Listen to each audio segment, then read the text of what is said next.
Hello, je voulais vous partager une anecdote que je trouve assez extraordinaire, qui est arrivée récemment dans notre famille.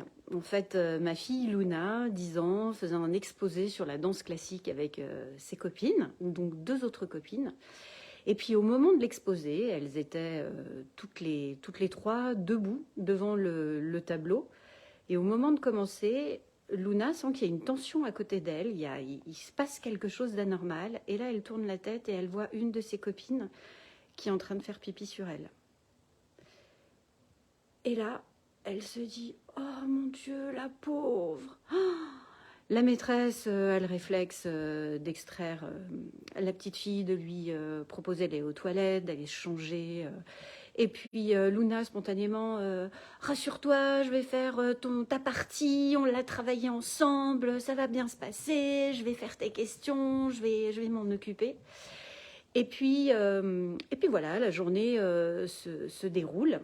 Elle est humiliée parce qu'elle a fait pipi dans sa culotte devant toute la classe.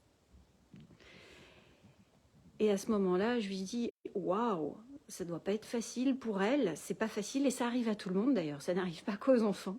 Ça n'arrive pas qu'aux enfants. À un moment donné, on ne sait pas pourquoi, il y a peut-être eu un empêchement, une émotion trop forte, donc c'est pas facile quand ça arrive. Elle me dit « Ah oui, c'est horrible ». Elle s'est fait humilier par les enfants. Je dis « Est-ce qu'elle s'est vraiment fait humilier ?» Ben, tu te rends pas compte. Je lui dis, bah oui, je me rends compte que j'aimerais pas être à sa place, mais est-ce qu'après, il y a des enfants qui sont vraiment moqués d'elle? Qu'est-ce qui s'est passé? Donc on a creusé. Il n'y a pas eu ce genre de retour, heureusement, et heureusement que l'enseignante aussi a eu l'attitude adaptée. Bref, 2 jours après, oui c'est ça, 2 jours après, elle retrouve sa copine au conservatoire de danse, et là elle me dit... Écoute, vraiment, c'était pas facile pour elle, maman. J'aimerais lui faire un cadeau. J'aimerais passer à la petite épicerie, une petite boutique de gadgets, voilà, où il y a des perles, des machins, pour lui faire un petit cadeau, pour lui dire ô combien je l'aime. Et puis, je voudrais lui faire des cartes, je vais lui faire un sac avec des cadeaux, puis je vais tout lui donner. Et puis, en fait, la petite fille n'était pas au cours de danse parce qu'elle était quand même assez choquée. Et le lundi, le mardi plus spécifiquement, quand elles sont retournées à la danse, à l'école, pardon, quel teasing, à l'école, je reçois un message dans la soirée de la maman qui me dit « Merci beaucoup, merci du fond du cœur. Aujourd'hui, ma fille est rentrée avec le sourire de l'école. Elle y est allée la boule au ventre. Elle est revenue avec le sourire de l'école.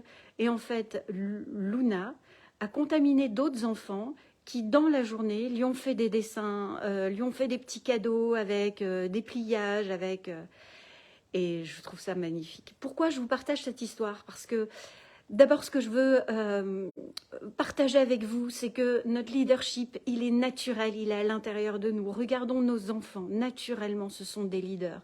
Naturellement, ce sont des personnes qui aiment les autres et qui aident les autres à avancer. Ça, c'est la première chose. Et la deuxième, c'est quelle que soit la situation, à travers notre regard, juste notre regard, nous pouvons influencer tout ce qui se passe autour de nous. Juste à travers le regard positif de Luna, elle a influencé ses copines qui ont influencé finalement la réaction de sa petite copine qui au début, le mardi matin, a été à l'école la boule au ventre et est revenue de l'école avec un méga sourire, hyper contente, plein de cadeaux. Ça a été sa fête, ça a été vraiment une magnifique journée pour elle. Et toutes les personnes, toutes ses copines, eh bien, lui ont prouvé, lui ont montré qu'elle l'aimait, que c'est pas parce que, elle a eu un petit accident, entre guillemets, qu'elle n'était plus digne d'être aimée. Voilà ce que je voulais partager avec vous parce que cet exemple qui nous vient des enfants, je trouve qu'il est tellement puissant dans le monde de l'entreprise, dans le monde de l'entrepreneuriat, de se rappeler qu'à travers notre regard, de se rappeler qu'à travers nos actions, nous pouvons influencer ce qui se passe. Nous ne pouvons pas changer les autres. Néanmoins, nous pouvons inspirer, influencer positivement. Dites-moi comment cette histoire vous parle, comment l'anecdote de Luna résonne chez vous. Si vous pensez qu'elle peut faire écho à quelqu'un, je vous invite vraiment à partager cette vidéo. Je vous embrasse bien fort et je vous souhaite une magnifique journée. Bye bye.